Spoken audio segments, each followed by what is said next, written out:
El Mundial de Fútbol de este año va a ser el evento deportivo más popular del mundo. Tendrá 48 selecciones que se repartirán en 16 sedes a lo largo de 3 países anfitriones. Según Gianni Infantino, el presidente de la FIFA, se espera que el Mundial tenga 6.000 millones de espectadores y que 6 millones de personas asistan a los partidos. Sin embargo, las polémicas detrás del evento no son pocas. Amenazas y presión política a la hora de elegir la sede, precios de entradas exorbitantes, selecciones que deben viajar 10.000 kilómetros en 11 días y un premio de la paz totalmente inventado. En este video repasaremos las razones por las que este mundial será una cagada y cómo, a pesar de hacer todo mal, la FIFA se encamina a la mayor recaudación de su historia.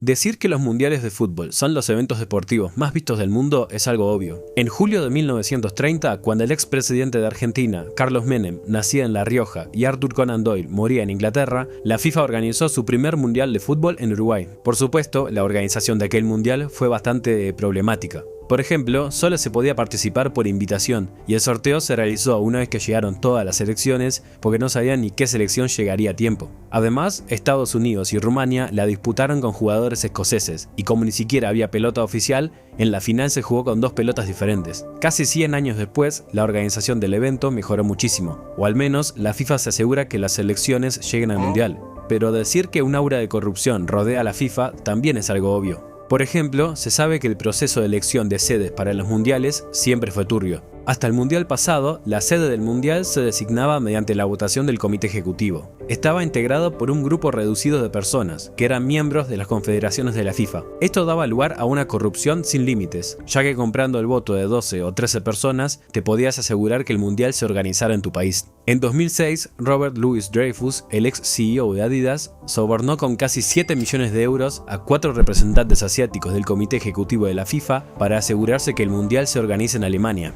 Para el Mundial de Rusia de 2018, Jack Warner, presidente de la CONCACAF en ese momento, recibió 5 millones de dólares para votar por Rusia. Al guatemalteco Rafael Salguero le prometieron $1 millón por la misma razón. Pero para el Mundial de Qatar, la cosa ya se puso demasiado turbia. Michel Platini cambió su voto unos días antes tras un almuerzo con el príncipe de Qatar.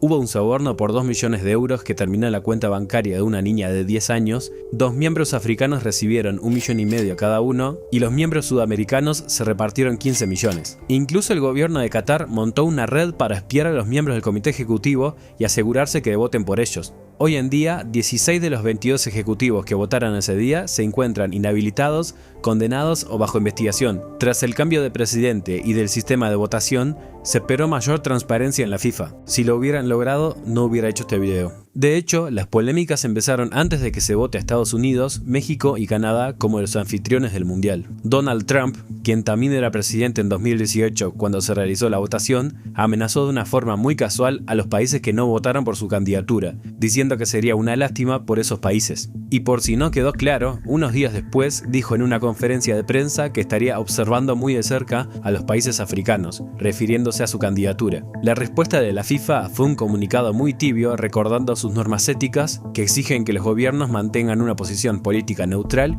y que no pueden interferir en los procesos de elección. La presión de Trump pareció funcionar, ya que en junio de 2018 ganó la votación con 134 votos contra 65. Al presentar la candidatura se prometieron algunas cosas que hoy vemos que no se cumplirán, pero hablaré de eso más adelante. Varios factores hacen que este mundial sea una pesadilla logística. Por primera vez en la historia habrá 48 selecciones en lugar de las 32 habituales, 104 partidos en lugar de 64 y 3 países sede, aunque la mayoría de partidos serán en Estados Unidos. A diferencia de Qatar, donde casi todo ocurría en 11.000 kilómetros cuadrados, este mundial exigirá trasladarse distancias descomunales. Aunque la FIFA intentó reducir el impacto agrupando las selecciones por regiones geográficas, algunas deberán moverse miles de kilómetros en pocos días. Por ejemplo, la selección de Curazao deberá recorrer casi 10.000 kilómetros en 11 días, entre su base en Florida y los viajes a Houston, Kansas y Filadelfia.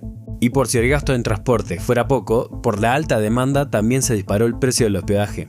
En ciudades como Boston y Nueva York, las habitaciones rondan los $600 por noche. En Vancouver, alrededor de $890 por su poca oferta. Y en Guadalajara, el costo promedio de una noche de hotel subió de $90 a $511 por noche. Y en cuanto al precio de las entradas, la FIFA implementó un sistema de precios dinámicos. A diferencia de los mundiales anteriores, donde se sabía exactamente cuánto costaban las entradas en cada categoría, la FIFA está utilizando algoritmos que inflan los precios a medida que crece la demanda por la misma entrada. Estamos hablando de una tarifa dinámica, como la que usa Ticketmaster o Uber, pero adaptada al fútbol. Intenté crearme una cuenta en la página de la FIFA para poder ver estos precios con mis propios ojos, y nunca recibí el código de verificación. Luego de este fracaso, decidí confiar en la investigación de otras personas.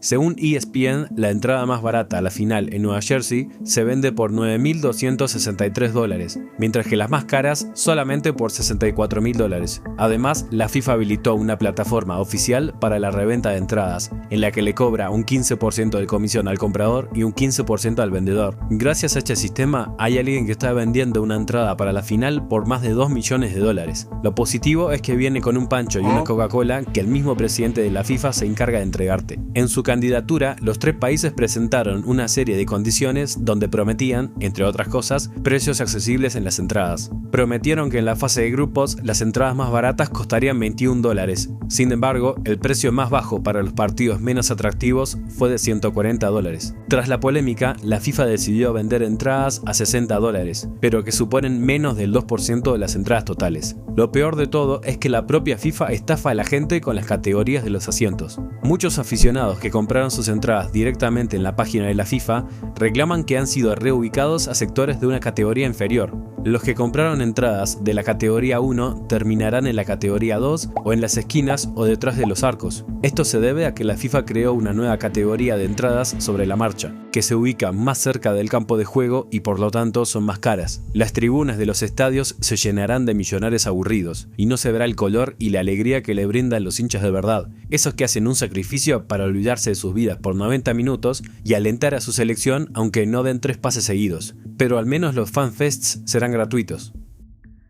Pero me cago en... Incluso para seguir maximizando las ganancias, la FIFA lanzó un programa de voluntarios para no pagar sueldos a quien trabaje en los eventos. Entre las ventajas, ofrecen uniformes exclusivos, un certificado y amistades duraderas. No gracias, prefiero alguno de los dólares que van a hacer en estos años. Otra cosa a tener en cuenta es la salud de los jugadores. Además de los vuelos a lo largo de 3 países y la fatiga que acumulan por un calendario lleno de partidos, los jugadores deberán soportar la inestabilidad del clima. La imagen quedó clara en el Mundial de Clubes del año pasado. En el partido de Boca vs Oakland City, en segundo tiempo se retrasó 1 hora por la llegada de una tormenta eléctrica. En otros partidos, los jugadores debieron soportar una humedad inaguantable y temperaturas de alrededor de 40 grados. Para agravar la situación incluso más, algunos partidos se disputarán a las 3 de la tarde para moldarse al público europeo. El Sindicato Global de Futbolistas, el FIFPro, exigió cambios en los horarios de los partidos, luego de que se descubriera que 1 de cada 4 partidos del Mundial se jugará bajo condiciones de calor extremo. Y si los precios altos y la inestabilidad del clima no son suficientes para desalentar a los fanáticos a asistir al evento, el gobierno de Estados Unidos decidió desplegar agentes federales de control migratorio en la sede de los torneos, quienes también patrullarán los estadios. Con la escalada reciente en la violencia excesiva contra inmigrantes y los propios ciudadanos estadounidenses por parte de ICE, muchos prefieren quedarse en sus casas por miedo a ser detenidos o al menos vivir una situación incómoda.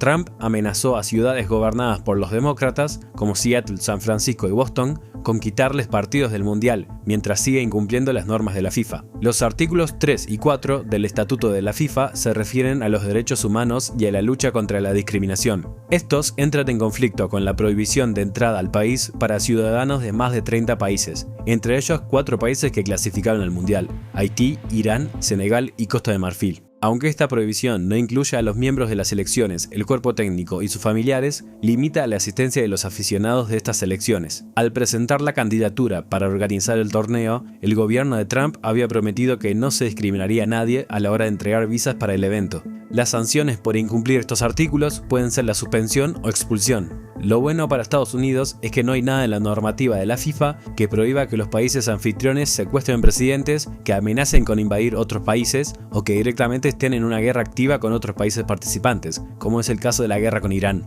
El artículo 3, que ya mencionamos, establece el compromiso de respetar los derechos humanos, pero bueno, eso es un poco amplio, ¿no? El gobierno estadounidense afirmó que los jugadores iraníes serían bienvenidos, aunque luego se negaron a recibirlos y propusieron que Italia ocupe el lugar de Irán. Todavía no se sabe si Irán participará del Mundial, aunque parece que viajarán desde México para jugar en Estados Unidos. De hecho, ni siquiera la FIFA respeta sus propias normas. El Código de Ética y el Estatuto de la FIFA establecen que los funcionarios deberán ser políticamente neutrales. Infantino incumplió estas normativas varias veces. En enero de 2025 asistió a la ceremonia de investidura de Trump, en octubre de ese año declaró que merecía el Premio Nobel de la Paz y en noviembre elogió sus políticas y declaró que lo consideraba un amigo cercano. La mayor muestra de amistad entre Infantino y Trump llegó en diciembre de 2025. Pocos días después de que Trump perdió el Premio Nobel de la Paz y los posteriores berrinches por haber perdido, Gianni Infantino creó de la nada y de forma unilateral el Premio de la Paz de la FIFA para otorgárselo a Trump en la ceremonia de sorteo del Mundial. Las decisiones de esta magnitud no le corresponden al presidente, sino al Consejo de la FIFA, el cual no fue consultado al respecto en ningún momento. A pesar de los precios exorbitantes de las entradas, los vuelos y el alojamiento y las controversias políticas que rodean el evento, la FIFA espera recaudar $13.000 millones, que se convertiría en una cifra récord para cualquier evento deportivo. ¿Serán capaces de llegar a esa cifra manteniendo el espíritu de la competencia? ¿O sencillamente nos exprimirán sin importarles la parte deportiva? Lo más seguro es que tengamos una imagen como la del Mundial de Clubes de 2025, con Infantino pidiéndole a Trump que se retire de la celebración y que se quede para figurar en todas las fotos y videos. Muchas gracias por quedarse hasta acá. ¡Chau!